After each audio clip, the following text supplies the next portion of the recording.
And if you don't slow down on your own, the car will slow down for you. See, I want my car to be able to tell my stomach's growling and pulling the Bojangles.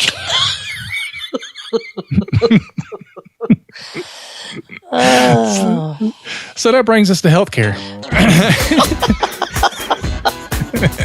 You're listening to the Help Me with HIPAA podcast, where HIPAA and humor collide to make learning fun. Your delightful hosts are Donna Grindle and David Sims. Relax, HIPAA help is on the way. Hello and welcome to the Help Me with HIPAA podcast. Today, we're going to be talking about the Internet of Things. But before we do that, I want to let you know that my name is David Sims. I am with HIPAA for MSPs, and joining me as always is Donna Grindle of Cardin Compliance. How's it going today, Donna? I'm feeling pretty good. So far? Yeah, well, so far. You know, I know that I'm going to enjoy the weekend, and I just, filling up about it. Oh, yeah, that's right. So it's, I know it's a holiday weekend for you. Everybody's gone to the darkness. Yeah. So, and next week, we'll actually be spending some time in the same physical location. So that's going to be dangerous for people. Yeah. Yeah. So we'll be attending a healthcare IT conference outside of Atlanta. Yeah. It's exciting. So I'm looking forward to that. Yeah. Oh, well, yeah. I guess I'm looking forward to seeing you. I don't care about seeing you. I'm looking forward to conference. But we might even be doing some recording while we're there. Who knows? Yeah, we'll see. So we'll take our microphone and jump in front of people and see what happens. Yeah, we'll make that live as soon as we can get it fairly decently edited. Then. So let's talk about the Internet of Things. This is something that's pretty fascinating, and I think for people that are technology minded or in IT, this is not new, but for a lot of others that aren't paying attention to this, it's really kind of taken the world by storm. And people don't even realize how much the internet is infiltrating their life. And so we're going to talk a little bit about that today, about all the things that are connected to the internet and talking to each other and doing all these crazy, scary things. And kind of almost is remnant of some of the sci-fi movies we watched in the 80s that we thought that stuff was all never going to happen, and now we're finding out that in some ways the machines are really taking over a lot of what we have come to know and love in life. Yeah, and ironically, it's a lot of people don't even realize that the machines are doing things for them yet. So it's going to be interesting as it does. But the important thing is know that we will bring this back around to HIPAA at the end. It's not just us having an opportunity to share some geeky stuff. So we will bring it around to HIPAA at the end because we're here to help you with HIPAA. But before we get to that, let's let the propeller spin, David. All right, let's do that. So one of the things that we know is that there are a lot of things out there now that are connected to the internet, but there are going to be billions more that's going to be connected to the internet actually in a short period of time, by the year 2020, which is just around the corner. There's going to be so many more things that are connected to the internet, and everything that connects to the internet is also able to be accessed by other things on the internet, which is the dangerous part. Yeah, but the cool part is that all of these sensors will report back to a machine, and that machine is connected to the internet that will share it with all the other machines, and the sensors can talk to multiple machines, and the sensors are everywhere.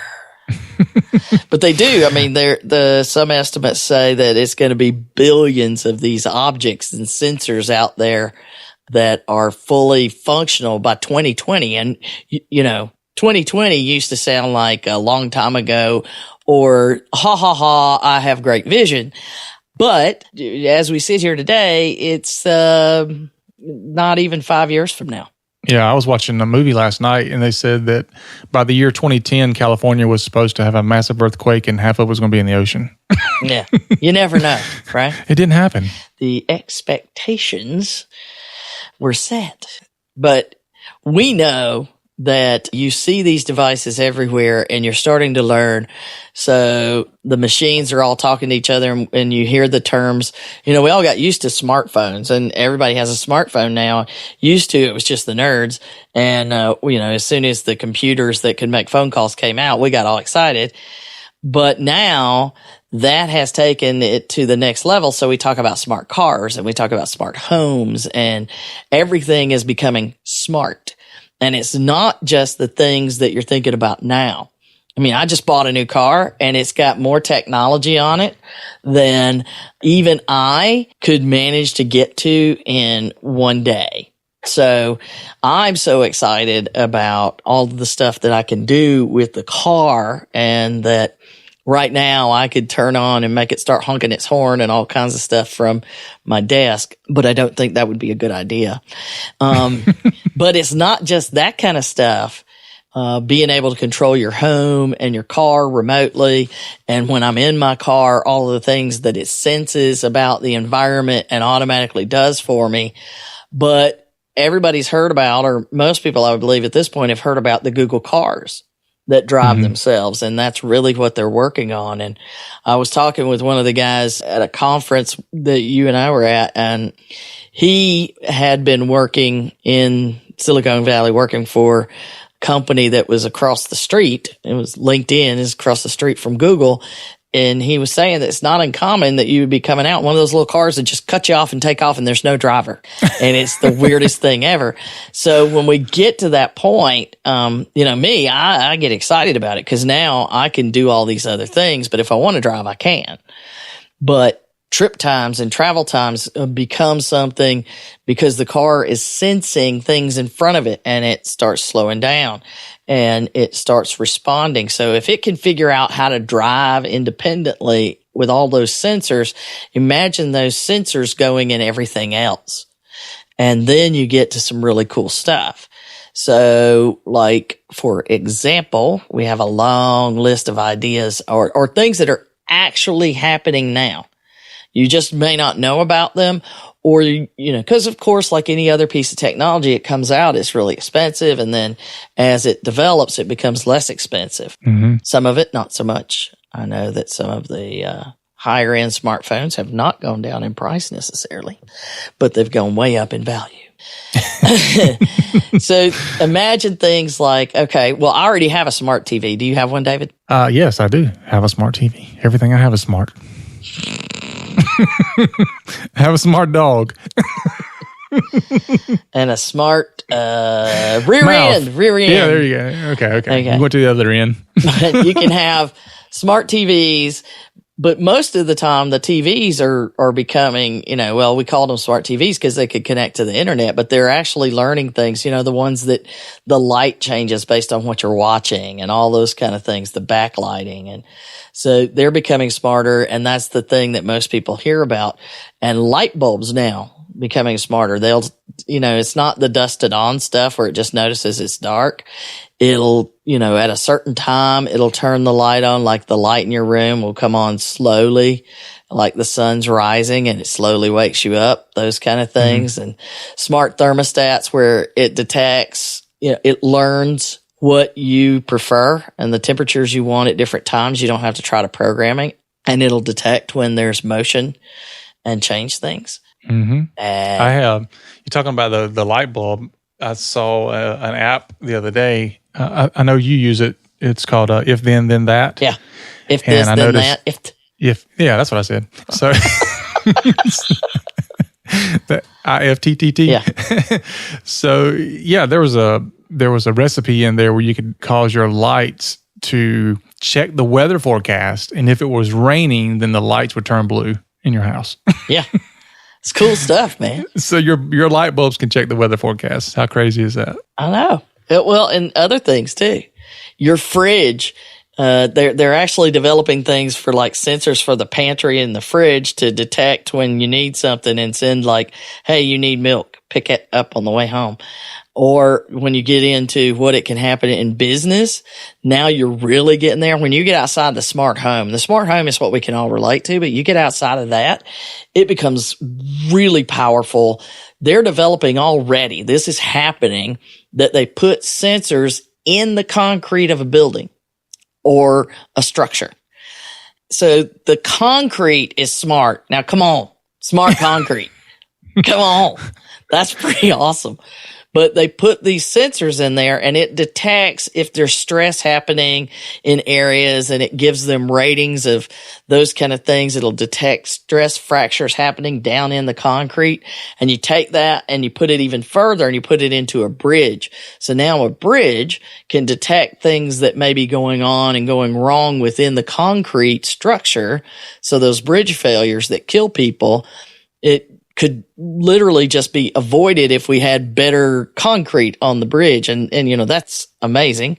But then it takes it a step further,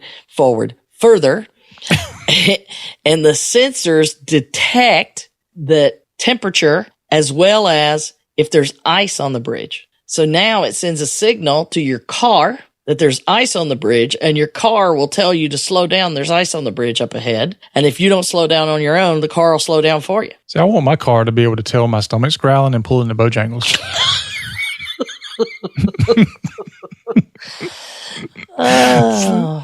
So that brings us to healthcare.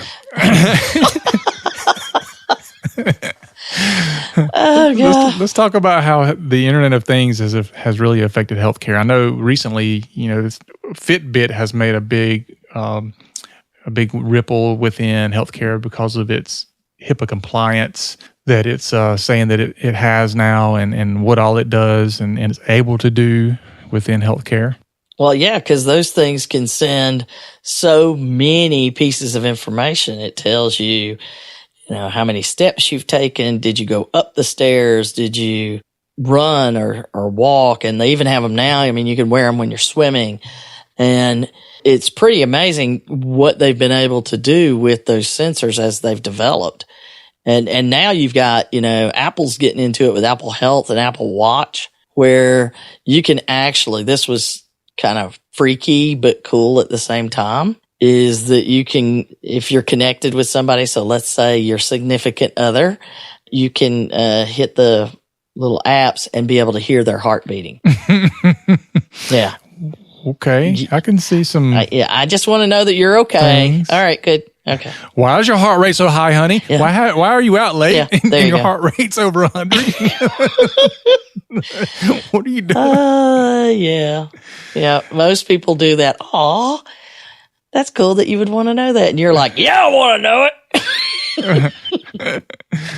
it. So, but the thing is, you take somebody with like a heart condition, and the ability to now monitor their heart, you know, and they've had these Holter monitors and things for years and years, but you wore it forever. You'd wear it for so many days, and then you bring it in, and they would plug it into a special machine and pull the information off of it. And if things happened in that time frame you were wearing it, they would have the data on it. But a lot of these things, you know, it happens randomly and they don't know what's triggering it. And they can't diagnose things. So now I can wear these sensors that it's going to upload the information every day to my doctor's office until they can see what they're looking for, or they can track what they're concerned about. Mm-hmm. And I mean, like Ralph Lauren has developed a shirt that's got built into the weave of the shirt is biometric tracking. It's designed for like tracking athletes, every move. So take the Fitbit and spread it all over every muscle in your upper body and let it track you. I mean, it's able to detect, you know, the way your lungs are moving and your heartbeat. And it's amazing. They're putting these things into fabrics and every other thing so that they can now sense these things. And I thought one of the cool ones is that you just kind of wrap it around a baby and it monitors for all those things to alert you for SIDS death. So it could really bring that down to something that we can actually monitor and control now. Oh, that'd be awesome. Yeah. And so there's very serious things that it does, and people like that need to take medication, and somebody that's ill, elderly, and we're now headed into the where the baby boomers are the largest part of the population is now aging, and so healthcare. Yes, you are. Yes. Shut up. Just shut up. I want you to know I am the very last year of what many people say are the baby boomers. So it's a very hard place for me to be. I don't fit in anywhere. But that would happen no matter when you were born. Thanks for that.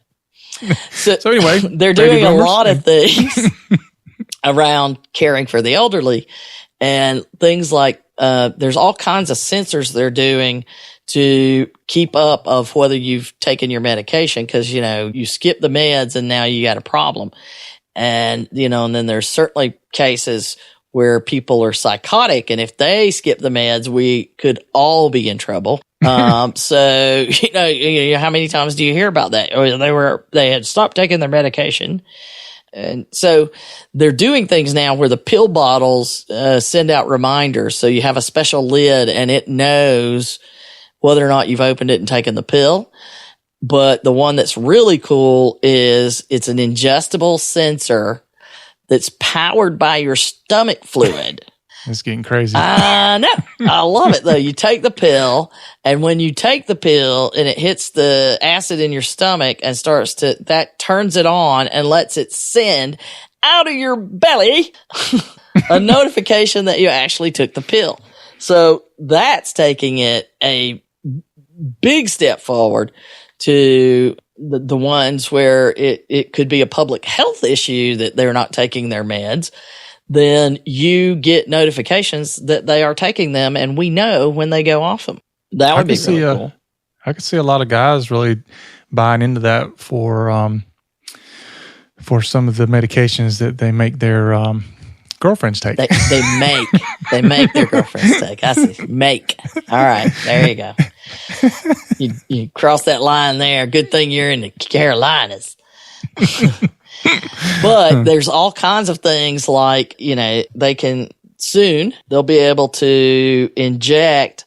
It's almost like a robot that they can control remotely to send it to the tumor, to a cancer tumor, and let it go directly to the tumor and deliver whatever it is to kill it. I mean, that's awesome. So all of those kind of things. And then you add to it, let's take an Alzheimer patient, where if you're not watching them, I mean, you have I don't know what they call it, Maddie's Law is what they call it here it's just like when the kids are abducted and they have the alerts that go out everywhere. They also have the alerts for the elderly because they wander off, they get lost in their own house. And so they put these sensors everywhere around the house, and then, you don't have to worry, did they forget to take their alert call thing and their tracking device because they lay it down? Well, the house will know where they are. So that's pretty cool. Yeah, that's really cool. So let's tie. The big question is, there you go. The big question is, what does all this have to do with HIPAA, and why does it matter? Well, what do you think, David? Or are you just going to throw that to me? I think all this stuff, talking to each other over the internet, and I mean, it's pulling your information, and it's sending information here, there, and everywhere else. And so there's going to have to be a way to protect that information, that privacy. Security obviously is going to be a key element of making all this happen. That's my answer. I think you are correct. Ding, ding, ding. You win points that get you out of the doghouse. So the big issue, though, is that security, like a lot of technology, everybody gets excited about what it can do, and they don't worry about the security until the back end. And with a lot of these things, security is going to matter big, because I can sense when certain things are in certain places and access that information, and I can know everything about your heart condition, and I could possibly even access a pacemaker or something. I mean, you're getting into some really gray, scary places. So from a HIPAA standpoint, security is going to need to be the first question you ask before you use or recommend the use of these things, is how well is it secured? And it's not, oh, don't worry about it kind of security, because, you're really getting into some very serious things. And everybody already knows their information is just scattered about, and they're uncomfortable with it. And now I would really be uncomfortable with, knowing that anybody could hack into exactly how my heart's beating right now, Mm-hmm. Yeah. You start talking about life and death changes that somebody can make to you. Yeah. I mean, it's becoming more and more serious that we need to secure these things. And the answer is, oh, just don't do it. No, that's not going to work. I'm not going to do that. I'm not going to learn the computer. I'm not going to use a smartphone. I'm not going to. The world is moving forward, whether you want to go or not. Absolutely. It's going to happen because it's there. And, this is the Mount Everest of our time. It's where can technology push us? And that's where we're going. So if you're sitting back right now and you're thinking security's no big deal, we're fine, we're small, or I think we got it because we got so-and-so, so I don't need to ask. My guy handles it, and you're not doing these assessments, and you're not asking the questions, and you're not, digging down deep into how things work and paying attention and asking the questions regularly, not just once a year, and asking the questions when you're implementing these things. So yeah, now I have this device that will, receive the information from the patient. It'll upload it into the EHR. Can anybody tell me how that's going to be secured? That should be part of the conversation. Mm-hmm. And if you're not doing it, you're not going to catch up. It's not something where you can catch up quickly. You can't just all of a sudden decide, well, today I'm going to be secured, but the last, 15 years I haven't worried about it. You can't. It's not something overnight. Right. So that's a very interesting show for today. There's a lot of interesting things that are happening with technology, but it's also a lot of scary stuff as well. And we have to be prudent and not just, just invite these things into our lives without really taking a second look and thinking about how we're going to do this in a way that's proper and secured, especially like you said, when you start bringing them into the healthcare environment. So that's our show for today. We thank you for listening, and we hope you got a lot out of it. And we ask you, as payment for listening to this show, you must go to iTunes and you must leave us a review. That's all we ask. Just go leave a review. And or you could just share us with all of your social media. No, you have to do that too. That's not okay. It's not a or. Okay. It's an and. It's an and. Okay. It's an and. You have to do that too. Yeah. So share us on social media. Go to our website, helpmewithhipaa.com. We actually have a new format there in the podcast where we have some tweetable things already there for you. All you have to do is click on it, and it'll put it right into your Twitter thing, and you tweet it right out. So very cool stuff happening. So don't forget to do that. And we appreciate you listening. And we'll see you next time. And remember, I hadn't forgot that. And remember, HIPAA is not about compliance. It's about patient care. Is that what you want me to remember? I was about to say that, and you and remember. I was going to get to say it one time. Oh, shoot. Why don't you tell me? I'll let you say it. You'll let me say it. I'll let you say it. Make me take. I'll make you take, and I'll let you say it. All right. I'm done with you. You've been listening to the Help Me with HIPAA podcast, hosted by Donna Grindle and David Sims. The show created to help you with HIPAA. For more information or to ask us a question, visit our website at helpmewithhipaa.com. Neither Donna Grindle or David Sims are attorneys, and they do not offer binding legal advice concerning regulatory compliance. The information in this podcast should not be relied upon or construed as legal advice in any way. Consult your attorney for legal advice concerning compliance with HIPAA regulations.